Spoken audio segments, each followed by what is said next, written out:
오늘은 이번 베니스 비엔날레 국가관들 중에 황금사자상을 수상한 바레인관 전시 히트웨이브를 리뷰를 할게요. 5월 10일에 베니스 비엔날레는 정식 오픈을 했고요.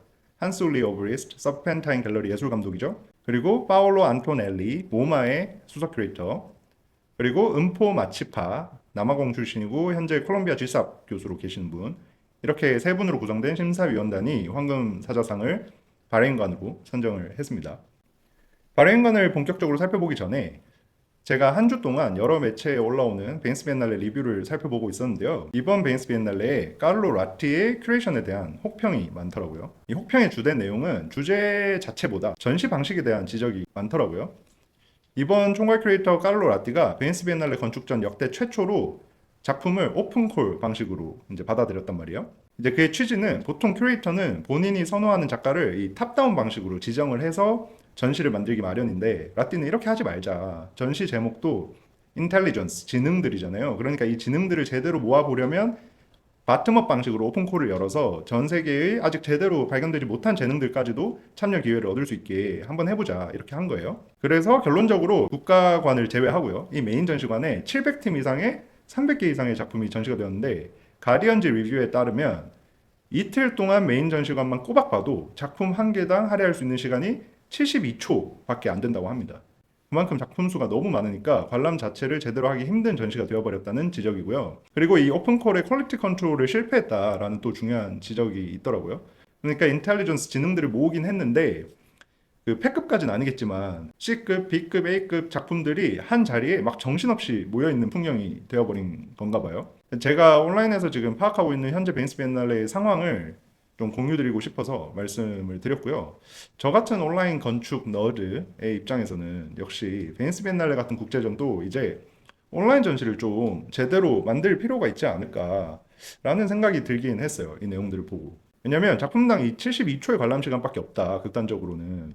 이런 게 뭐가 문제냐면 이번 베니스 비엔날레 주제가 어쩔 수 없이 테크놀로지에 대한 이야기를 많이 할 수밖에 없는 전시다 보니까 전문적인 지식 정보들이 워낙 많이 작품 내용에 포함되어 있을 거란 말이에요. 그러니까 그냥 전시 작품을 감각적으로만 경험해서는 이게 될 일이 아니야. 그 모든 작품의 글로 적힌 내용을 다 읽어봐야 진짜 작품의 의미를 파악할 수 있는 상황인 거예요. 그래서 이런 식의 글을 너무 많이 봐야 하는 전시는 차라리 이제 온라인에 공식 홈페이지를 하나 제대로 딱 만들어가지고 모든 작품의 글과 이미지를 아카이빙을 해서 제공을 해버리면 현장에서 놓친 부분들을 보완을 할 수가 있지 않을까라는 생각이 드는 거죠. 집에 와서 관심 있는 분들은 그 온라인 전시를 천천히 자기 시간 되는 만큼 보면 되니까. 그리고 각 작품에 또 댓글도 달 수 있게 좀 열어놓고 그러면 그 온라인 내에서 막 토론이 벌어지기도 하고 그럴 거잖아요. 그러면 더 진정한 의미에서의 진짜 지능들의 집합이 막 이루어지지 않겠어요? 라는 망상을 집구석에서 좀 해봤고요. 이제 바레인관 전시를 씹어 먹어 봅시다. 이 바레인관은 안드레아 파라구나 건축가가 큐레이션을 맡았고요. 이분은 SUB 서브라는 건축회사를 베를린에서 운영을 하고 계시고요. 그리고 지열 과학자, 열 엔지니어인 알렉산더 푸즈린이랑 구조 엔지니어 마리오 모노티, 그리고 와파 알가탐이라는 여성분은 리서치를 맡았네요. 이런 주요 멤버로 구성된 팀이 전시를 만들었고요. 이번 베니스 비엔날레 주제가 계속 말씀드리지만 인텔리전스, 지능들을 모으는 거잖아요. 그러니까 바레인관 팀은 건축가만 있는 게 아니라 여러 분야의 멤버들이 모였으니까 이 주제에 잘 부합을 하고 있구나라는 생각이 들었고요. 전시는 기후변화 때문에 발생하는 고온 현상 문제에 초점을 맞췄어요. 중동 국가니까 좀 자연스러운 어떤 관심이겠죠. 그리고 간단한 어떤 작품의 타겟이 설정되어 있는데 건설 현장에서 야외 노동하는 노동자들을 이번 전시 작품의 일종의 클라이언트로 삼았습니다. 지금 띄워놓은 사진에서 보이는 이 전시 모습이 이제 실물 크기의 1대1 프로토타입이고요. 이 설치가 메인 작품이에요. 이 작품에서 이제 눈에 보이는 것들을 언급을 해보면 금속 그릴 천장을 크게 쳤고, 그리고 중앙에 무슨 기둥처럼 보이는 파이프 다발이 보이고요. 그리고 바닥은 언뜻 봤을 때는 모래 같기도 한 그런 게 깔려 있고 포대자루 같은 게 주변으로 막 놓여 있는 그런 모습이에요. 사이사이에 패널도 설치되어 있고 전시 책자도 놓여 있고 그런 모습의 작품입니다.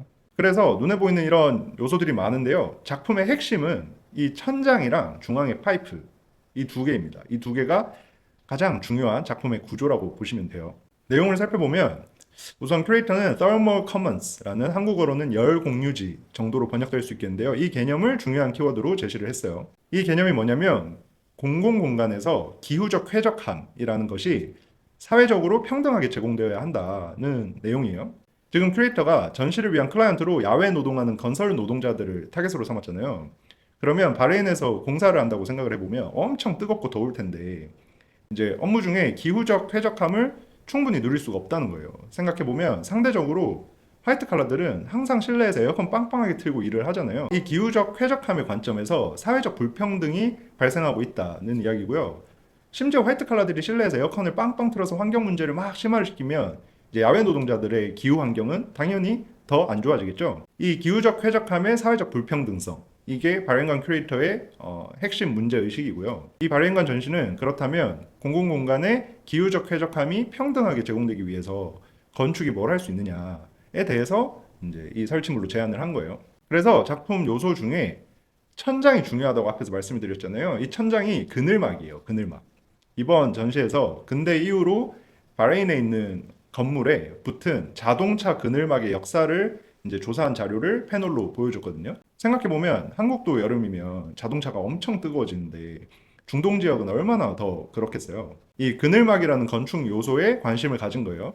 결론은 그래서 뭐냐? 이 바레인이랑 걸프 지역, 이쪽 지역에서는 햇볕이 워낙 뜨거우니까 공공공간에서 그늘막이라는 형식이 굉장히 중요한데 조사를 해보니 그럼에도 불구하고 건축가들이 건물을 설계를 할 때 이 그늘막을 항상 애드온으로 부차적인 것으로 다뤄오더라는 점을 이제 구체적인 리서치 자료를 근거로 지적을 한 거예요. 그래서 본인들은 이 그늘막을 부차적인 걸로 다루는 게 아니라 작품의 핵심인 것으로 제안을 하겠다는 겁니다. 생각해보면 우리도 그런 경험 있잖아요. 길 가다가 갑자기 막 비가 와. 아니면 뭐 누구를 기다리는데 한여름에 햇볕이 너무 뜨거운데 때마침 바로 옆 건물에 캐노피가 있어. 그러면 그 밑으로 피하는 경험을 해본 적 있을 거라는 생각이 드는데요. 그때마다 이건 내 건물이 아니니까 여기 서 있으면 안 돼. 이러진 않는단 말이에요. 거기서 보통 담배만 안 피우면 돼. 그러니까 그늘막이 사유물이어도 일시적, 임시적으로는 공공성을 띠게 될 때가 있다. 그래서 꼭 중동 지역이 아니더라도 이 그늘막이라는 건축 요소가 갖는 어떤 공공성은 설득력이 있을 수 있구나라는 생각이 개인적으로는 들었고요. 다음으로 넘어가 보면 작품에서 중앙에 보이는 저 파이프 다발이 또 중요하다고 말씀을 드렸잖아요. 이제 이 부분은 열공학적인 이야기인데요. 이해가 그렇게 어렵진 않거든요. 이 다이어그램인데 실외에 뜨거운 공기가 바닥 가장자리에서 흡입이 되면 그래서 지하로 이렇게 내려가는 거죠. 그러면 지하는 집 표면보다 훨씬 온도가 낮기도 한데 심지어 그 온도가 잘 유지도 되니까 땅 밑으로 내려간 뜨거운 공기가 지하에서 식혀져서 이 공기를 중앙 파이프로 끌어올려서 그늘막 천장에 설치된 분사기로 공간에 이제 식혀진 공기를 뿌려주는 그런 시스템입니다. 그리고 이 시스템은 바레인의 전통 냉각 기술에서 영감을 받았다고 해요. 그러니까 전통적 지능까지도 포함을 하고 있다. 그런 이야기겠죠? 이게 지하 15m 이상 깊이로 내려가면 연평균 온도가 그 지하 온도가 27도 정도로 유지된다고 하고요. 20m 굴착해서 설치를 하게 되면 흡입할 때 49도였던 공기가 이제 뿌려질 때는 31, 2도 정도까지 식혀져서 분사되게 되는 그렇다고 합니다. 그렇게 해서 공기가 뿌려지면 또 바로 공간에서 공기가 데워질 거잖아요. 그 공기는 그늘막 천장 가장자리에서 흡수해서 상부로 올려서 뽑아버리는 식이고요. 근데 전시장은 이게 굴착이 막 20m까지 안 될 거 아니에요. 그렇다 보니까 이 프로토타입 작품은 층고를 FL에서 이제 CH까지를 한 2.4m 정도로 두고 바닥을 그거에 맞춰서 들어 올린 거예요. 그러고 그 바닥 하부에 냉방 기계를 설치를 해서 인위적으로 이제 온도를 낮춰서 파이프가 좀 얕게 설치가 됨에도 불구하고 현장에서 실제 효과를 체험해 볼 수 있도록 하는 식으로 설치가 된 걸로 보입니다. 사실 20m의 굴착 깊이를 확보해서 집 표면 공간에 30도 정도의 공기를 뿌린다는 부분이 정말 효용이 있을까라는 생각이 들긴 했어요. 예를 들어 우리나라처럼 화강암 지형 같은 곳에서는 이제 깊게 굴착하는 것 자체가 또 에너지가 엄청 많이 소모되는 일이고, 그리고 우리나라 사람들의 체감 기준으로 30도는 시원한 기후는 아니죠. 30도면 다들 덥다고 난리칠 거예요, 우리나라 사람들은. 하지만 이 부분은 충분히 걸프 지역을 기준으로 이해를 해볼 수 있는 부분인 것 같고요.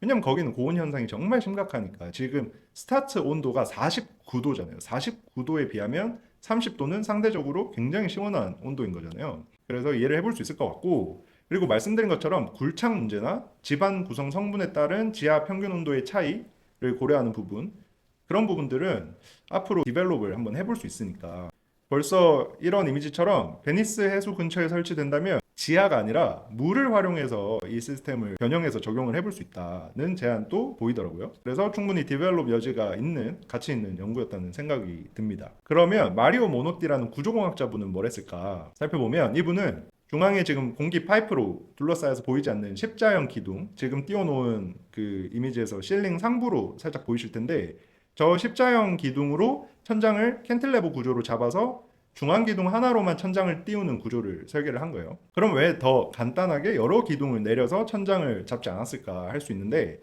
우선은 외부에 설치되는 공공공간이니까 기둥으로 막힘이 없이 주변 사방으로 공간을 이제 완전히 열어서 접근성을 최대화하려는 어떤 목적이 보이고요. 또 한 가지는 이 프로토타입이 모듈이라고 해요. 그러면 박스 가장자리로 기둥이 서게 되면 모듈을 여러 개 설치를 하게 되면 그만큼 기둥이 막 반복이 되면서 과해질 거잖아요. 이런 이유로 중앙 기둥 하나의 캔틸레버 구조를 잡을 수 있는 최대 천장 크기를 이제 모듈 크기로 정하고, 이게 반복이 되더라도 기둥이 최소화된 형식이 되도록 제작을 했다라고 이해를 해볼 수 있을 것 같아요. 그리고 마지막으로는 기둥이 또 많아지면 공기 순환에 방해가 생겨서 그럴 수도 있지 않을까라는 생각도 들더라고요.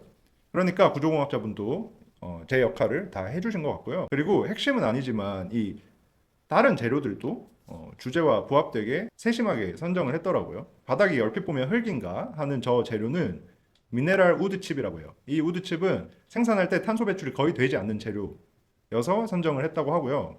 이건 이제 바닥의 마감재인 거고, 하부에 이제 바닥을 띄웠다고 했잖아요. 그 하부에 띄운 플랫폼은 또 이제 유리를 재활용해서 만든 블록으로 해서 재생 재료를 사용해서 만들었다고 합니다. 보이지 않는 곳까지 신경을 썼다는 거고, 그리고 전시가 끝난 후에도 작품을 지금 폐기하는 게 아니라 재활용을 해서 실제 사용을 하려고 꼼파니아 델라 벨라라는 지역에 이전 설치를 하기 위한 협의를 현 시점에서 진행 중인 건지, 뭐 진행이 끝나서 결정이 됐는지 그 부분까지는 제가 파악은 못했지만 그런 노력을 하고 있다고 합니다. 그래서 좋아요. 전시 내용도 너무 좋았고, 큐레이션의 문제의식, 주제 모두 다 명확하고, 여러 분야의 어떤 지능들을 협력적으로 활용을 하고 과거의 지능도 활용하고 모든 세심한 결정들이 주제와 부합되게 일관된 것도 너무 좋았는데요. 근데 저는 이 작품의 미감에 대해서는 하나 언급을 하고 가고 싶어요. 이 바닥에 흙같이 보이는 우드칩이랑 뭐 주변에 막 던져놓은 것 같은 모래 포대와, 그리고 마감되지 않은 어떤 금속 그릴 천장과, 우리가 그 고깃집 같은 식당에서 흔히 볼 수 있는 어떤 날것의 저 파이프, 이런 부분들이 다 모여서 이제 미감적으로는 사막 디스토피아의 인상을 주는 거예요. 이 전시는 지속 가능성도 고려를 하고 있지만 좀 더 회복 탄력성에 중점을 둔 사례고, 회복 탄력성은 쉽게 말하면 지금 지구는 이미 망했어. 그걸 전제하고 가자는 거거든요. 고온 현상 이제 피할 수 없어. 더 심해질 가능성이 더 높아. 그래도 우리는 이렇게 변화된 기후에 어댑테이션, 적응을 해서 공공공간을 만들 수 있어.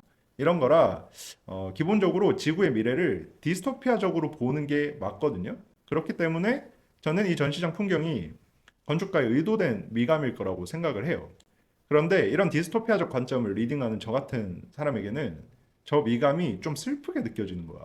생각해보면 이 건설 노동자들의 휴식 공간이 꼭 저런 걸프전의 전쟁터 같은 모습이어야 하나. 기후적 쾌적함과 동시에 감각적 쾌적함도 제공해 줄 수는 없는 건가? 라는 이제 질문이 떠오르더라고요. 물론 불필요하게 과도하게 상업적 미감의 막 포장 같은 거, 뭐 매끈하게 보이려는 노력, 그런 걸 해야 된다는 이야기는 당연히 아니고요. 이 작품이 사막 디스토피아의 클리셰 같은 거예요, 미감적으로. 그래서 꼭 그랬어야 했나. 주제와 관련해서 뭔가 좀 더 희망적인 미감으로 제안을 해볼 수 있는 여지는 없었을까? 좀 더 밝게 표현해 볼 수는 없었을까? 라는 생각이 들어서 개인적으로 이 부분은 조금 아쉽다고 생각을 했습니다.